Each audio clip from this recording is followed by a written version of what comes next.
There's a mason jar sitting on my workbench right now with a spoonful of white powder in it. It costs about $2 to refill. In 4 days, it is going to wipe out 90% of the mites riding on the backs of my bees. It will not hurt my queen. It will not hurt a single larva capped in that brood comb. It will not leave a residue in my honey that I would be ashamed to feed my own grandchildren. It targets mites specifically and is not toxic to bees at recommended doses. I've kept bees for over 20 years, and I have not lost a hive to Varroa since I stopped relying on the strips in a foil pouch for $40 a box. I am going to show you exactly what is in that jar, exactly how I use it, and exactly when.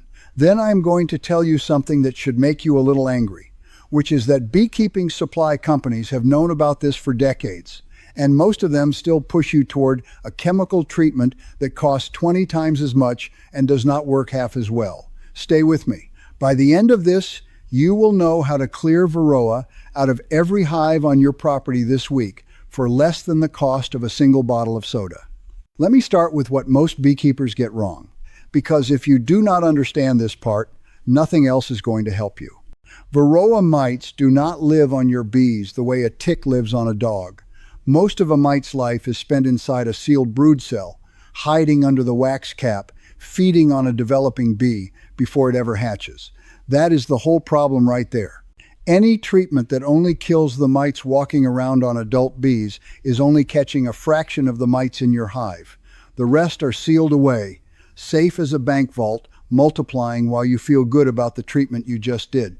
My grandfather used to say you cannot fight what you cannot see, and with Varroa, most of what is killing your colony, you will never see at all. This is why so many treatments fail. This is why colonies that look strong in August are dead by January. The beekeeper did everything right on paper and lost the hive anyway because he was only ever treating half the mites. Here is what we have always done instead. You will need 3 things: a bag of powdered sugar, the plain kind, no cornstarch added if you can help it, a large mason jar with a mesh lid or a plastic lid with holes drilled in it, about 1/8 of an inch across, and oxalic acid crystals, the kind sold for wood bleaching or beekeeping treatment, which run about $15 for a bag that will treat 40 hives for an entire season. Always wear gloves, safety glasses, and a respirator rated for acids when handling and mixing oxalic acid, since it is a skin, eye, and lung irritant. That works out to under $2 per hive, per treatment. That is the whole shopping list. Start with the sugar shake because this is your scouting trip. You are going to find out how bad your mite problem actually is before you treat it. Take a wide-mouthed jar with a mesh lid, scoop about half a cup of bees, roughly 300 bees, straight off a brood frame, being careful not to take your queen. Drop in 2 tablespoons of powdered sugar. Roll the jar gently for about a minute, coating every bee. Set it down for 2 minutes. Then shake the jar over a white plate or a paper towel. The sugar coats the mites' feet, and it makes it impossible for them to hold on. They fall right off onto your plate where you can count them. More than 9 mites per 300 bees, and you have a problem that needs treating now, not next month. Now for the part that does the killing.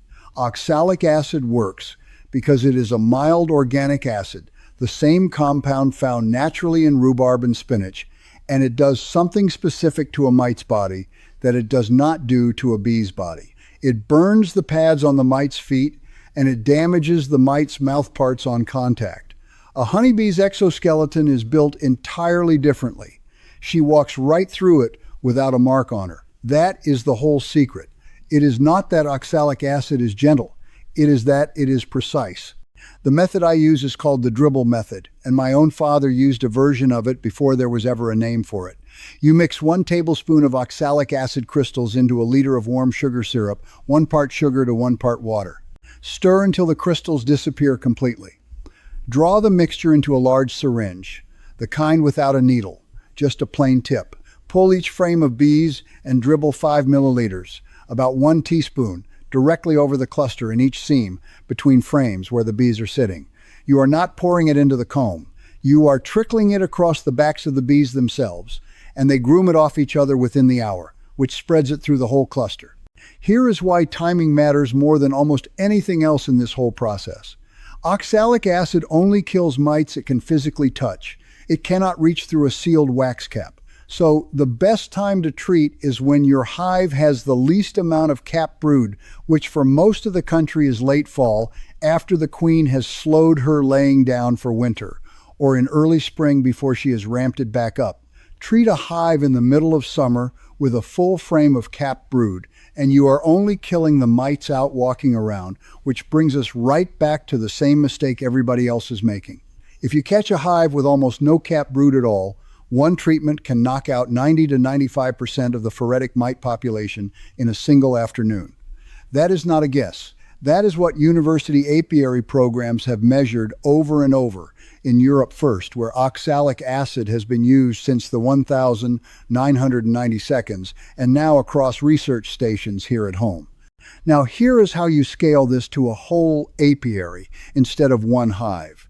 I keep a full yard of colonies, and every fall, right after the first hard frost slows the queens down, I make one big batch of syrup, enough for the whole yard, and I go hive to hive with the same syringe. Takes me about 10 minutes per hive, including gloves and a smoker. I do it again in late winter, before the first spring buildup, which catches anything that survived the fall round or drifted in from a neighbor's collapsing hive, because mites do not respect property lines. 2 treatments a year, $2 a hive each time, and that is my entire mite program. For folks who cannot get their hands on oxalic acid crystals or who keep just a hive or 2 in the backyard, the sugar shake I showed you for counting mites will also treat a light infestation on its own if you do it every week for 3 weeks running. It will not touch what is sealed in the brood, but combined with a screen bottom board, which lets the mites that do fall off drop clean out of the hive instead of climbing back up, it buys you real time. And I want to say something about the screen bottom board, because it costs about $12 in hardware cloth, and it works for the whole life of the hive with no chemical at all. A solid wood bottom board lets a mite that falls off simply climb back onto a bee walking underneath. A screened one drops that mite straight through to the ground, and she is finished. It is not a cure by itself, but it is free help every single day of the year, and I have never met a beekeeper who regretted installing one. Here is the bigger picture, and I think it matters. Varroa is the single biggest reason backyard beekeepers lose hives in this country. Not pesticides, not weather, not bears, Varroa. A colony can look strong and full going into October and be a silent, empty box by February, robbed out by mites carrying viruses straight into the brood. And the way most new beekeepers are told to handle it is to buy a strip, hang it in the hive, and trust the label. Some of those strips work fine, but plenty of mite populations in this country have already built up resistance to the most common chemical strips, the same way weeds build up resistance to a herbicide sprayed the same way year after year. Oxalic acid does not work through resistance.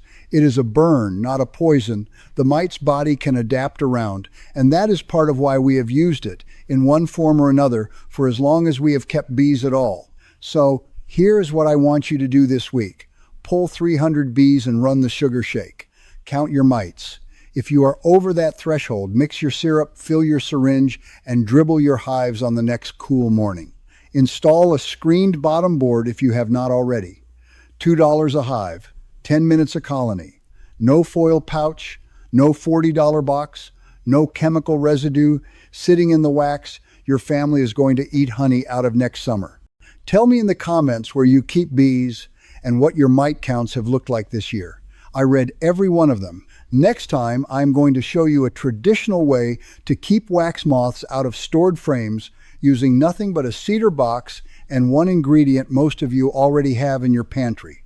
It's a method that predates chemical fumigants, and it still works better than anything you can buy today. Until then, keep your hives light on chemicals and heavy on honey.